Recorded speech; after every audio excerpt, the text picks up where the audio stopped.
Okay, hi everybody. So in this video, we're going to solve this inequality, this rational inequality, 1 over x plus 4 is greater than 0.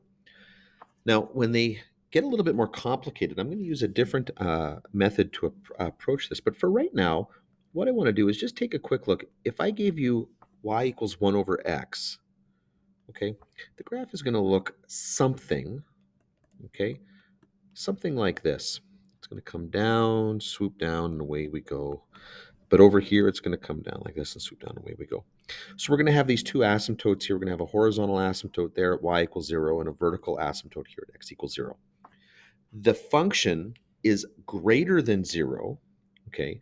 So this function right here, 1 over x, is greater than 0, and you can see it clearly here on the interval when x is greater than 0. So as long as x is greater than 0, the reciprocal is also going to be greater than 0, going to be positive. And it turns out, because this goes to the right infinitely, and because we're always going to be dividing by a value, it actually never actually reaches 0. So that's going to work here for us.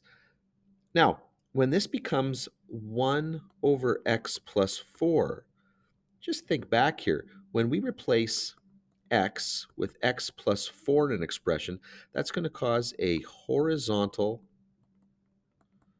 translation 4 units to the left. So this whole thing is going to move this way 4 units.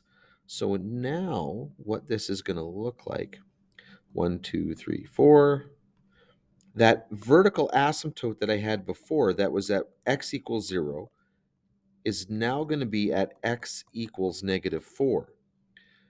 And my graph is going to look something like it's going to swoop down right over here like that. And then going to swoop down like this.